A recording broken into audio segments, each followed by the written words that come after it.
Are you modding a budget keyboard? Well, then use these stabilizers. Before we jump into it, if you do want to check it out, there's Amazon links below, but let's jump right into it. Okay, so right away, this is a Red Dragon K599, a great budget mechanical keyboard, but let's listen to the stabilizers.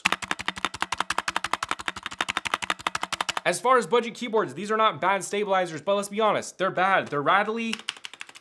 They just don't sound good. Let's upgrade them. So first of all, what we're gonna do is, if you don't know how to take out stabilizers, you're gonna first take off your keycap. You're then gonna take off your switch with a nice little switch puller. Our Temblas are a little bit harder to get out, but that's fine. Then what we're gonna do is we have some pins right here, pins right there. Use your keycap puller, pull those, and that should come right up. So you're literally just gonna pull those pins out.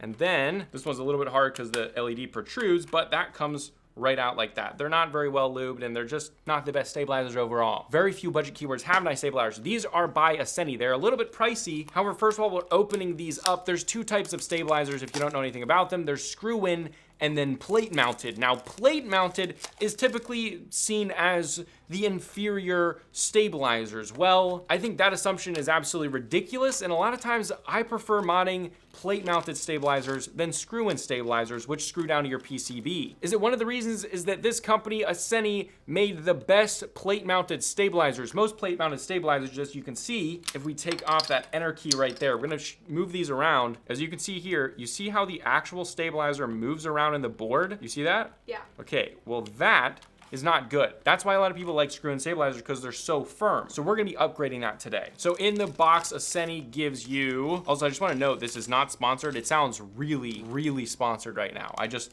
think these are truly freaking awesome. Okay, so in the box, they give you the bars, and then they give you the top housings right here. That's a top housing, and then the bottom housing. Pretty simple. So what you're gonna do first is separate all of those out, and there we go. Now we got the wires, top housings, and the bottom housings. Now, the only other thing that you're gonna need for this is lube, which we're using Krytox 205 grade 0 and dielectric grease. And then you're gonna need some medical tape or Band-Aids and a nice little pair of scissors. And the only other thing you're gonna need is a little pair of tweezers. I'm using 90-degree angle ones, but you don't need to use those. Okay, so moving on, we can actually move this out of the way. So the first thing that we're gonna do is we are going to holy mod that. And basically what that is there is an angled single hole on one side of your top housing, and then there is a flat hole with two holes on the other side. Basically what we're gonna do is feed a little piece of this medical tape through those holes, and it sounds really tedious, and it is, but it's so worth it, you'll see. These stabilizers were actually made to be modded like that, so all you really do is take out some of your medical tape like this, cut it to the width. It might be a little bit too wide, let's see. Haven't actually done this in a while, so if I can do it, you can do it. This looks way too thick, but we're just gonna kind of go with it anyway. Yeah, that'll be fine. So you're gonna feed it through the one hole with the slant until it's kind of flush. So kind of get it off your tweezer, maybe pull it back a little bit, and then you're gonna stick it down. Stick it down. This one definitely is a little bit too thick, which you don't really want to mess that up, but we're gonna try it. This is a very tedious thing to do, but it is well worth it. All right, so we're gonna stick that down, get it down nicely. Maybe it wasn't too thick. We'll see. If it's too big, it might be might mess up the stabs a little bit, but it looks pretty good. Then what we're gonna do is there'll be a little piece hanging off the back, or in my case, a big piece because I cut it really big. And you're gonna cut it with a little bit left over, as you can see, like that. Then you're gonna take the tweezers and put it into the back right there. And then you're gonna stick it down. And it should look something like that. Not bad. Okay, so now that we have two of them done, all we're gonna do is lube these now. Now this is fairly common. First, what we're gonna do is take the housing, both of our housings right here. We're gonna take our Krytox 205G0. You're gonna take a little brush, dab a little bit into your 205G0 lube, and we're just gonna lube the walls, the inside walls evenly. Now you don't wanna over lube here because your stabilizers will be sticky then, and no one likes sticky stabs. So make sure it's very even.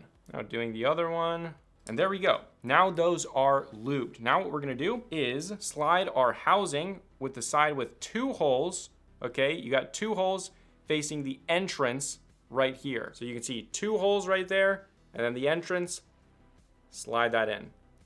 There we go. Do the same thing on the other side, slide it in.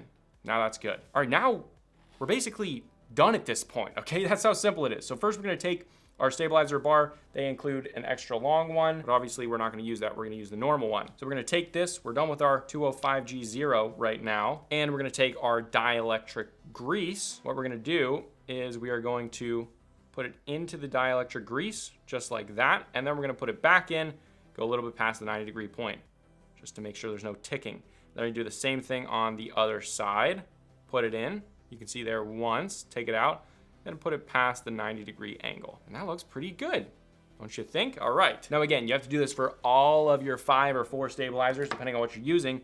Then we're gonna insert it back into these, into the bottom hole, by putting it first in the bottom hole at a 90-degree angle, pushing it through, and then twisting it sideways, and snapping it in, just like that. All right, do the same thing on the other side. Remember, 90-degree angle, bottom hole, and snap it into place. There we go. Now, this is a complete stabilizer. It really wasn't that hard, guys. Now, when you do put it into your plate, it will be more difficult. This one's also gonna be even more difficult because of that stupid little LED right there, but not a big deal. There we go, went over that. Now again, remember, it's gonna be really tight. You can see I'm gonna push this one down, push that one down in there. Hasn't clicked in yet, that one's clicked in, and that one's clicked in. Now, get your switch, put your switch back in there.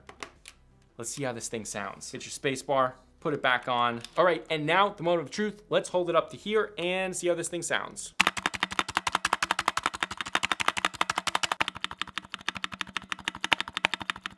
I mean, there are Outemu switches and bad keycaps. So let's try it on a good board.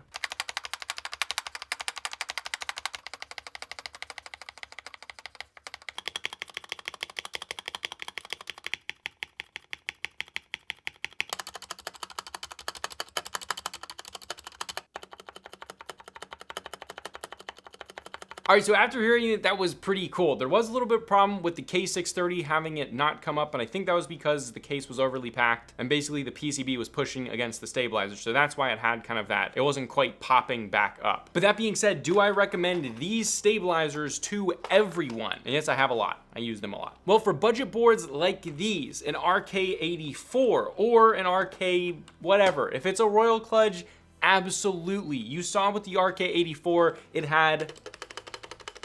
This is before, that had a really big impact. And again, those are with a totally stock board and these crappy keycaps. If you upgraded the keycaps, that's gonna develop the sound a lot more. Now, holy modding and lubing your already stock stabilizers will still change the sound. It's only on keyboards that don't have the best stabilizers like these. Basically, all the Royal Kludge ones don't have the best stabilizers. They can definitely be modded, but they won't ever sound like these.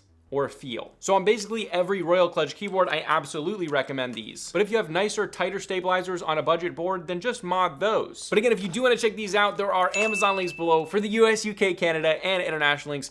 I seriously love these. These are probably my favorite stabilizers to mod budget boards. They're really easy to work with. They also have that long stem, so you can really get your keycaps seated properly. But yeah, I've been wanting to do this video for a while because I've been using these Asceni stabilizers. You guys know I've been using these for a while, and I really do love them. But if you want to see a full modded build with these stabilizers, you can click on this video right here. Check that video out. That video, I modded a full budget keyboard with these stabilizers, and I've done a couple other ones, but click this video right here. But yeah, this is a consumer tech review, and I'll see you guys later. Wait, it's the next video. See you guys in the next video.